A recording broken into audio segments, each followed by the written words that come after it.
Welcome to Agri-Pulse Newsmakers, where we aim to take you to the heart of ag policy. I'm Spencer Chase. Our guest this week is National Association of Wheat Growers CEO Chandler Goule, who joins us to discuss the conflict in Ukraine and its impact on the U.S. wheat industry. But first, here's this week's headlines. President Joe Biden delivered his State of the Union address Tuesday and offered an agenda that includes sharp oversight of anti-competitive practices in meatpacking and ocean shipping. The speech came the same day that Ag Secretary Tom Vilsack told members of the National Farmers Union of the Agriculture Department's plans to explore the pricing practices of retailers and seed companies. USDA plans to issue a request for information on the subject in the next week. Highly pathogenic avian influenza is spreading across the country at an increasing rate. What began as a couple of wild bird infections in the Carolinas has now spread to at least 10 states, with new states like Iowa and Connecticut being added to the list this week alone. The outbreak represents the most significant series of detections since the outbreak that began in 2014 and would go on to result in the depopulation of about 50 million birds across more than 200 flocks in 15 states. Many of the reported detections have been in smaller backyard flocks rather than commercial operations, which has limited the scope of the outbreak thus far. The Department of Agriculture says no human cases of the disease have been detected, and the recent string of detections in birds does not pose an immediate public health concern. And finally, the Russian invasion of Ukraine is entering its second week. Russian forces have met bitter opposition from the Ukrainian military and its citizenry, and U.S. defense officials say the Kremlin's timeline has slowed as a result. Peace talks between the two countries have failed to produce a deal this week. American commodity markets have risen sharply higher in the last week as traders and producers alike seek to get a handle on the conflict's long-term impacts. National Association of Wheat Growers CEO Chandler Goule says that price volatility has the attention of U.S. wheat farmers. Well, when you have the world's largest exporter, Russia, and the world's fifth largest exporter, Ukraine, which means they produce a third of the world's wheat production in a major conflict, we are already seeing volatile prices here in our domestic market. You know, last week we limited up and limited down. This week we have limited up several other times, and that volatility definitely leads to increased uncertainty, which makes it very difficult for our farmers to put together their business plan for the upcoming year. Mm-hmm. So as we look at that business plan for the upcoming year, just last week we saw the Department of Agriculture say that they're expecting about 48 million acres of wheat grown in the United States this year. I know a lot of that crop has already been planted. Some is spring wheat that is either being planted now or is yet to be. But I guess my question is, does the conflict change at all that acreage figure, do you think? It won't change any of the winter wheat because, as you already mentioned, it's already been planted. But what it could affect would be maybe an increase in spring wheat, depending on the price and moving forward. But I think there's a lot of other variable factors in there, as fertilizer and fuel also are going to increase more than they currently are because of this conflict. And with the rising cost of inputs, wheat is really becoming a much more desirable crop to go into the ground. And so I'm not sure exactly what the estimates will be for spring wheat, but I would not be surprised if they're not a little higher than they were last year. And of course, going back to many other factors, but the Russian-Ukraine conflict being one of them for sure. Because I suppose you can't focus this solely on price because, heck, the corn price is going up quite a bit right now, too. It's going to have to be some of those other factors that you mentioned. Exactly. When you take in, and we'll go all the way back to the tariff wars and then COVID and then supply chain input costs, and then now we already had high fertilizer inflation, fuel. We expect fertilizer and fuel to go even higher because of the conflict. You continually add to that increased cost of production, and then when you look at your margins, I think that will make wheat, spring wheat at least, a desirable product. But even though we're seeing these limit up prices right now, it's all being eaten up with this inflation and increased cost of production from all those other elements that we just mentioned. So the farmers are still not making bank on this because cost of production has risen so quickly. Obviously, we're in a situation that's changing minute by minute in Russia and Ukraine. But I think I can certainly make an educated guess here that they're going to have a hard time in some parts of Ukraine, especially planting their spring crops, given the ongoing conflict that we're seeing there. If those issues in Ukraine and other parts of the Black Sea region continue to pose an issue for planting their spring crop, is the American producer in a position to fill that gap on the worldwide market? Well, that's a very good question, Spencer. So, I would say by the end of the month, early April, Ukraine is a winter wheat producing state. So all their wheat's already in the ground. So the question is really going to be, will the farmers be able to get to their fields? Will the roads and bridges be there where they can actually do their crop protection tools to help increase their yield? And right now, the way things are looking, the answer to that's most likely going to be no. So I'm anticipating that there's going to be a significant reduction in their production over there. Now, we ended the year last year with pretty high world stock. So the amount of wheat out there, I think, will take up a lot of that gap. As to whether or not Ukrainian customers like Egypt, Indonesia, Philippines, Turkey will turn to the U.S. is yet to be seen. We'll be right back with more from Chandler, including his thoughts on what this all might mean for the U.S. consumer. Farm Credit supports rural communities and agriculture with reliable, consistent credit and financial services in good times and bad. We provide loans to farmers and ranchers, farmer-owned cooperatives, rural homebuyers, agribusinesses, and rural infrastructure providers. As cooperatives, we're locally owned and governed. We help agricultural producers feed the world. For America's farmers, Farm Credit supporting rural communities and agriculture. Learn more today. Welcome back. The recent increases that have been observed in the commodity markets have many speculating about what could happen to food prices as a result. Chandler's the first one to tell us that he's not an economist, but says that might be a good educated guess. We're not a consumer products good organization here, and nor am I an economist. But when you look at all of those factors that you and I just discussed that are increasing the cost of production for wheat growers across all 6 of our classes, I think it's very safe to say that we should anticipate an increase in food prices. Now, how much? I am not in a position to actually answer that question. I don't think bread is going to go up $1 a loaf, but I think we should definitely anticipate increase in products, not only for wheat, but all commodities, just due to the overall increased cost of production for all those factors, and then the added issues of the invasion of Russia into Ukraine. Well, and as we look at those food price increases that you mentioned, as we continue to see commodity prices just going up and up and up and up and up, does that concern you at all in the grand scheme? Obviously, high prices are good things for the American producer, but they also are potentially a bit of a tough road there for the American consumer. Any concerns that these continued increases in commodity prices might lead to exacerbating inflation and again that further impact of high food prices? Well, I think definitely what we can consider is, depending on how big and how long this invasion goes, the greater the impact will be, not only on the U.S. wheat producer, but also our consumer here. And look at this. The reason I keep talking about the price volatility is look how fast the price went up. Well, we also know when you've got uncertainty and basically what I would call a volatile market, the prices could come down just as fast as they went up. Now, that's I'm not saying that's what's definitely going to happen, but we can definitely that's definitely a possibility that is out there. But overall, at the end, someone has to make up for that cost of production, and then it's most likely going to be passed to the farmer for the cost of their input services and to the consumer for the increased cost of production of their food products. I mean, excuse me, I know it's hard to think about public relations at a time like this, but do you worry at all about the PR concerns about the American farmer receiving more for their cost, or more for their wheat, while at the same time the consumer is being asked to pay more? Is this potentially a PR problem for NAWG and the rest of the wheat industry? I don't think so as of right now. I mean, the whole world, and as you saw, at the State of the Union, we had Democrats and Republicans standing up and supporting the president and supporting the Ukrainian people.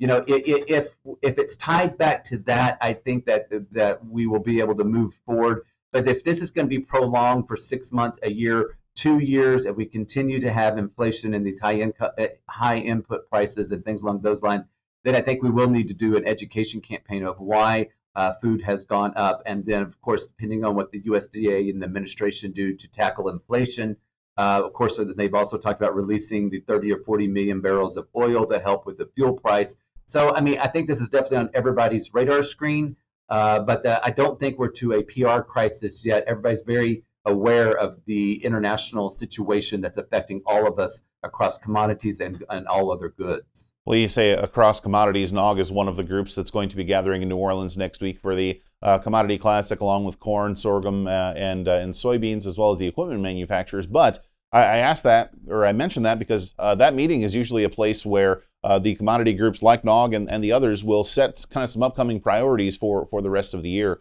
Wondering how does the invasion of Ukraine, the resulting price volatility that we're seeing, how does that impact kind of the priority issues that we can expect to see NAWG pursue here in the rest of the year? Well, so as you mentioned, normally at Commodity Classic, especially at this Commodity Classics, when we're going to start working on our Farm Bill 23 priorities. But in talking to our colleagues over at corn and soy and sorghum, normally we would come out in March, April with our Farm Bill priorities, but I really think that's going to be pushed more to June and July this year as both of the Senate and House Ag committees are starting to gear up for their Farm Bill hearings. We've got a little more time there, but I would not be surprised at all if next week, if we don't have some broader conversations on the World Food Program, food aid, and what we can do to bring some relief to the Ukrainian citizens that are basically, one of the articles I read yesterday, they're already trying to ship more wheat into Kiev for their milling capabilities to make bread because the stores are literally running out of food there. And so I think there'll be a major push for what can we do as the United States to those programs along with our allies. Mm-hmm. I want to circle back to the Farm Bill point that you made, because obviously we haven't seen the House and Senate Ag committees exactly come off to a roaring start with their oversight here at the beginning of 22. There have been hearings, but they did take a little bit to get into those hearings. Are commodity groups ready to roll out their Farm Bill priorities, or is this strictly a matter of giving the congressional oversight a little bit more time to work with? We were talking about this again, like I said, with corn and soy and sorghum. I think it really will be the summer timeframe, I think, before we roll those out. And, we want to see what the chair and the ranking member of the Senate and the House Ag Committee, kind of what their priorities are going to be. We want to see those hearings started up so we can see what other groups are saying, so we can see where do we need to put the most emphasis and where do we need to do the most education on the priorities that are best for the U.S. wheat growers. So I do anticipate that we'll have that prepared by the summer, but we'd really like to see kind of what the agenda items are going to be for the 4 principles on the Senate and House Ag Committee. So that helps guide us as well. Not that their principles come into us, but it lets us know where to prioritize our ask in the Farm Bill by knowing what the priorities of those principles will be. So it's kind of working in tandem on the same schedule and timeline, but I look forward to having something more comprehensive later this year. Chandler, thanks for joining us. Thank you for the opportunity. I enjoy being on your show. We'll be right back to discuss the week's news with our panel. But first, Hannah Pagel has a look at rural broadband funding in this week's Map It Out. If you have a landline, you may have noticed a note about the Universal Service Fund on your bill. But do you know what the USF does? The USF was initially established to help subsidize and build out telephone services to rural areas. But now that fund has shifted to constructing broadband networks in farm country and other communities with limited high-speed internet. On this Agri-Pulse map, you can see most of the broadband projects have taken place on the eastern side of the United States. The dark blue areas represent states that received more funding, and the light green areas represent states that received less. Currently, the USF has $9 billion in its account, and it slowly keeps decreasing due to a lack of revenue coming in. The main source of revenue was a surcharge on individuals who have a landline, but more and more people have dropped their landline over the years.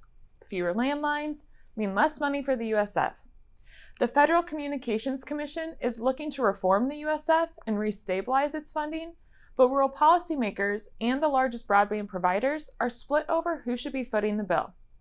Garrett Downs has more on this topic and an interactive version of this map in his story on Agripulse.com. For this week's Map It Out, I'm Hannah Pagel.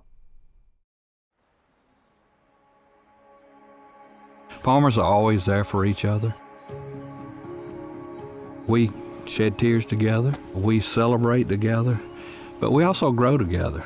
Farm Bureau is the largest general farm organization in the country. We have the farmers' back. If you're a farmer and you're not a member, we would welcome you into our Farm Bureau family. And if you want to know more about agriculture, come be part of this great family. Welcome back to Agri-Pulse Newsmakers. Happy to be joined this week by an outstanding panel to discuss really a wide range of international trade issues, and I want to bring them in here now. Really excited to have the guests that we have this week. Of course, Phil Karsing of now with OFW Law and a former administrator of USDA's Foreign Agricultural Service. Also have Maria Ziba with the National Pork Producers Council, and rounding things out is Greg Dowd with Aimpoint Research and formerly of the Trump administration as the Chief Agricultural Negotiator at the Office of the U.S. Trade Representative. A powerhouse panel to discuss really an important set of issues as we're dealing with international trade. And Phil, I want to go to you first. In your capacity with FAS, as we have seen some conflicts, international trade being looped in with global conflict is nothing new.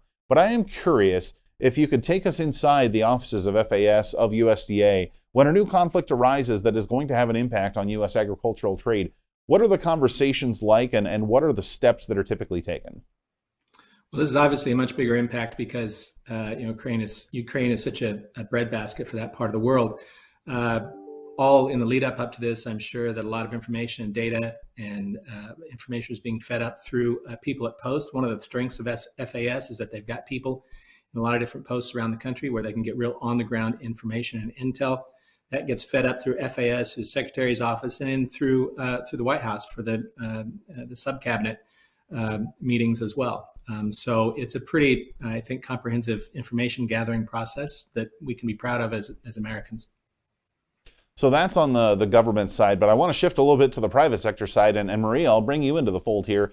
I know it's not an apples-to-apples comparison to compare the conflict in Ukraine and its impact on, for instance, the wheat industry in the United States with the conflict or the trade disputes with China and its impact that had on the pork industry. But what were the conversations like in the early days as the industry was trying to grapple and sort of get a hold on what this all meant for the American pork producer?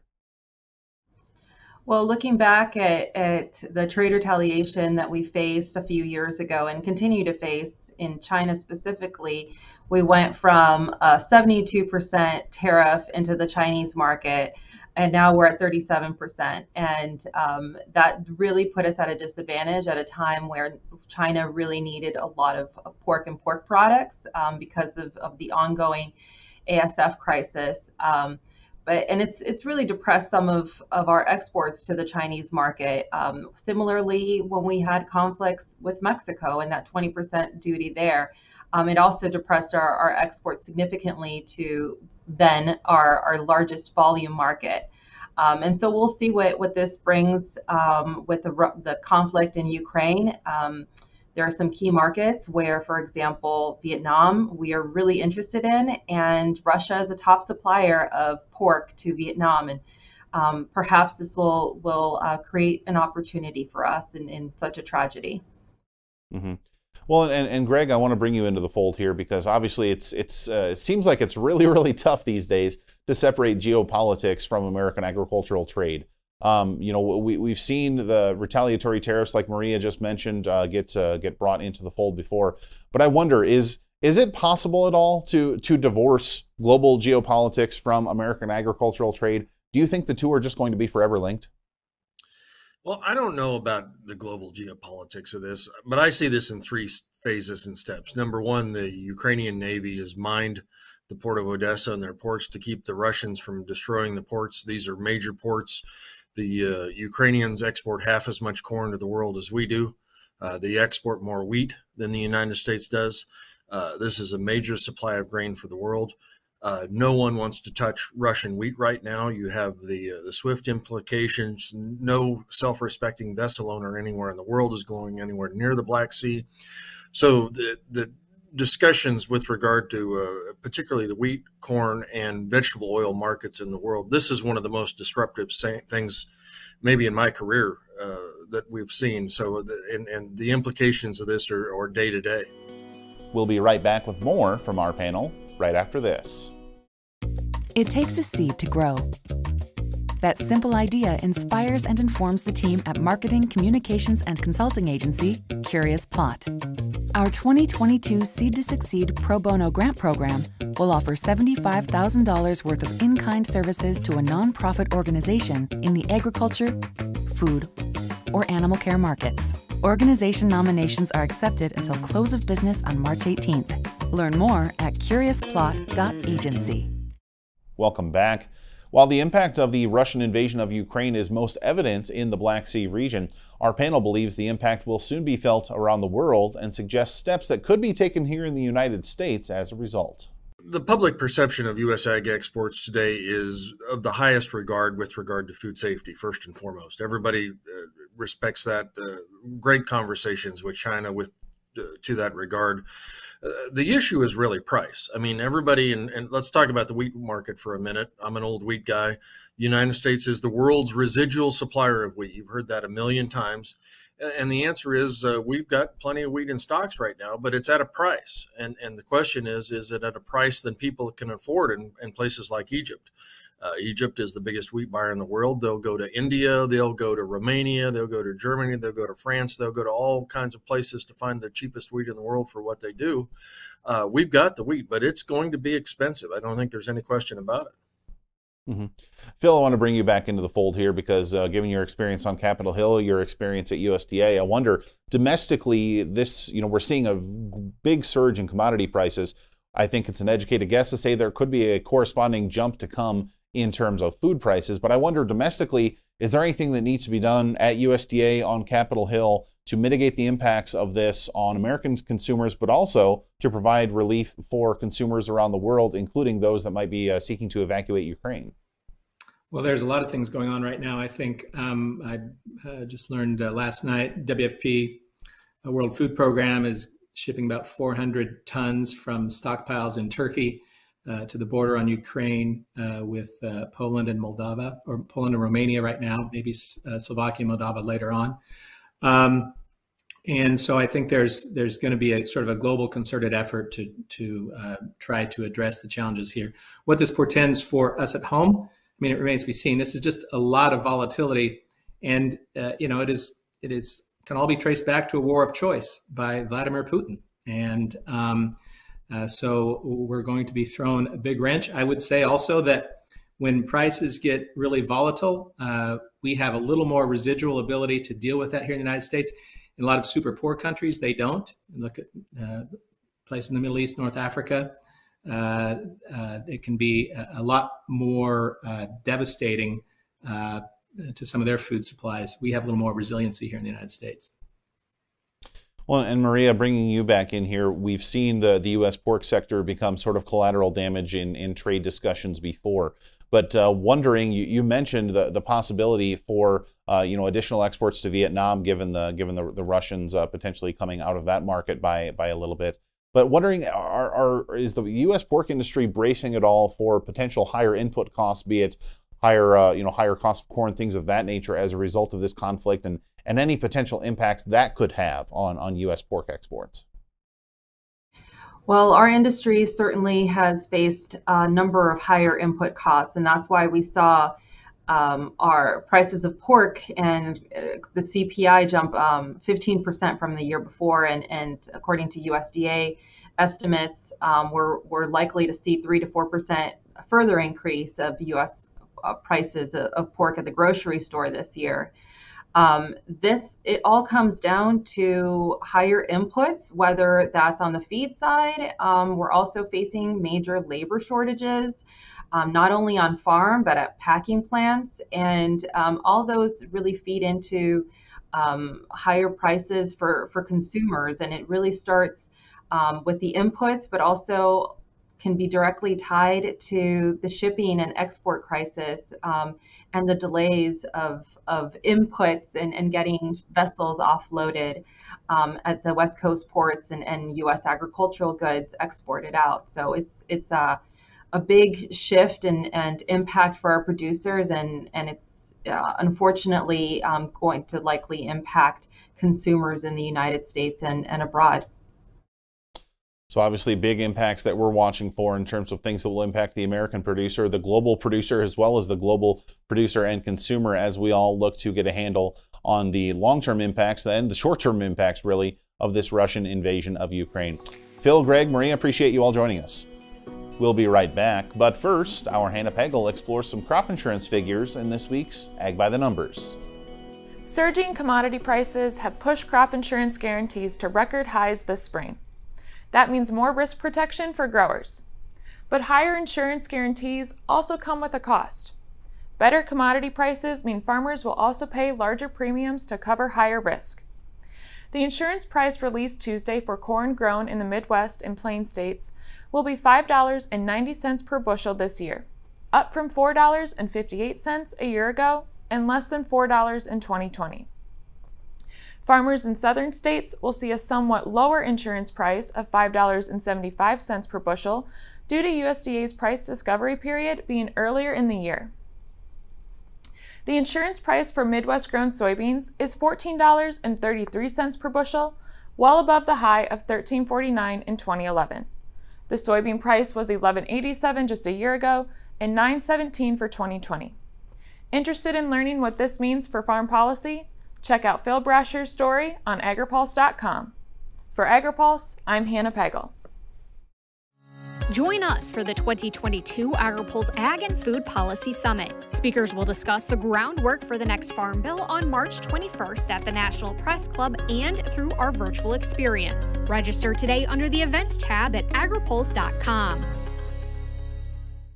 Agriculture Future of America is a nonprofit building transformational leaders in food and agriculture. AFA prepares college students to join the workforce as innovative and engaged young professionals who will shape the future of agriculture. Head to agfuture.org to find out how you can get involved. Thanks again for tuning in for another episode of Agri-Pulse Newsmakers. Before we let you go, here's what's on the horizon for the week to come. Lawmakers have until Friday the 11th to come to an agreement on government funding for the rest of the fiscal year or to pass another continuing resolution to move the deadline into the future. Absent any action, the government would face a shutdown at the end of next week. The House Agriculture Committee will continue its Farm Bill review with a subcommittee examination of its rural development language. And corn, soybean, wheat, and sorghum producers from across the country, as well as equipment manufacturers, will be in New Orleans next week for the annual Commodity Classic. I'll be there, and so will Sarah Wyant, Bill Thompson, and other members of the Agripulse team. Phil Brasher will be filling in for me on next week's show. As always, stay tuned to Agripulse.com for the latest developments in ag and food policy. For Agripulse Newsmakers, I'm Spencer Chase. Have a good one.